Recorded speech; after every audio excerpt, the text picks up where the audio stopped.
Bismillahirrahmanirrahim. Sebagai menutup teman-teman sekalian, kisah yang unik diangkat oleh Imam Az-Zahabi rahimahullah adalah kisah seorang nelayan dengan seorang pelayan pimpinan wilayah pada saat itu di wilayah Irak. Orang ini teman-teman sekalian, dia seorang pelayan, dia seorang pembantu tapi di seorang pejabat. Kemudian dia lewat di pinggir pantai, dia temukan ada seorang nelayan sedang mengambil ikan, menangkap ikan yang bagus, besar. Karena dia seorang pelayan tapi di tokoh masyarakat, dia anggap dirinya punya kedudukan. Dia lihat ikan tersebut lalu dia minta secara paksa, bukan dibeli. Dia bilang, berikan ikan itu kepada saya.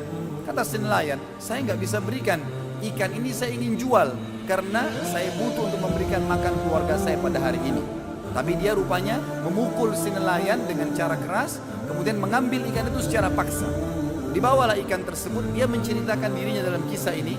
Pada saat dia bilang saya membawa ikan tersebut, ikan ini tadinya terlihat sudah tergeletak, seakan-akan mati. Waktu saya memegangnya, saya mengira ikan itu mati.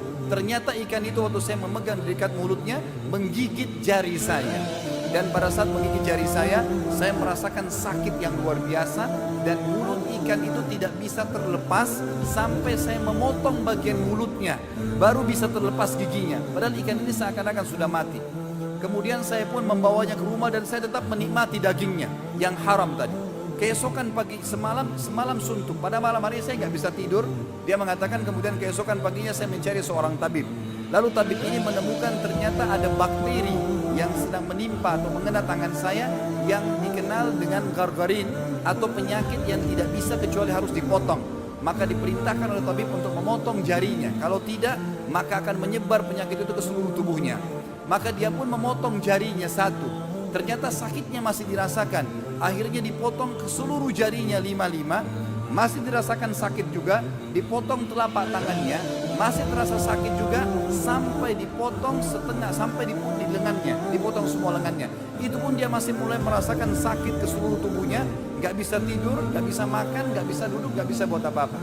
Maka dia mendatangi seorang alim ulama yang dia tanyakan, bagaimana jalan keluarnya? Saya tertimpa seperti ini. Kata dia, apakah kamu tahu penyebab perbuatanmu? Apa yang membuat ini dalam hati kamu? Apa yang sedang tersirat di dalam hatimu? Dia mengatakan, saya diceritakanlah setelah menzalimi seorang nelayan, mengambil ikannya yang saya anggap bagus, lalu ikan itu mulai menggigit jari saya. Semenjak itu saya merasakan sakit dan seluruh tubuh saya dipotong. Dia sampai tangan lengannya. Maka orang alim ini mengatakan, pergilah kepada nelayan tersebut, cari dan minta kehalalannya. Maka dikejarlah, dia cari seluruh penjuru kota dikeliling, tidak ditemukan sampai 1 minggu. Setelah sepekan dia cari, ditemukan orang tersebut yang di pinggir jalan menjual ikan. Maka dia tiba-tiba datang tersungkur di kakinya dan mengatakan, Tuan, maafkan saya. Nelayan ini sudah lupa, tidak tahu siapa orang ini. Lalu dia mengatakan, siapa kamu? Dia bilang, saya si fulan yang berapa bulan yang lalu sempat mengambil ikanmu. Maka saya minta kehalalannya. Kata nelayan tersebut, memang kenapa? Dia bilang, ikan itu pada saat saya bawa pulang diceritakan menggigit tangan saya padahal sudah kelihatan mati. Dan akhirnya tubuh saya dipotong, sampai sekarang lengan saya dipotong. Dan sisa tubuh saya terasa sakit semuanya. Halalkanlah. Maka nelayan tersebut menangis karena hatinya lunak, mengatakan, saya sudah memaafkanmu. Kata orang ini, begitu dia mengucapkan saya memaafkanmu, tiba-tiba seluruh sakitnya hilang. Bahkan kata orang-orang yang ada di sekitarnya, andai saja pertama kau digigit ikan nelayan tersebut, kau kembali kepadanya dan mengembalikan ikan tersebut, maka anggota tubuhmu tidak akan dipotong. Akhirnya dia pun bertanya kepada nelayan ini, mengatakan sebagai penutup kisah kita, apakah kau sempat mendoakan sesuatu keburukan untukku pada saat saya mengambil ikanmu? Dia mengatakan, iya. Saya mengatakan, wahai zat yang telah menjadikan rezekiku hari ini ikan itu, dia telah mengambil secara zalim, maka hukumlah dengan caramu. Maka Allah subhanahu wa ta'ala pun menghukum dengan cara ini.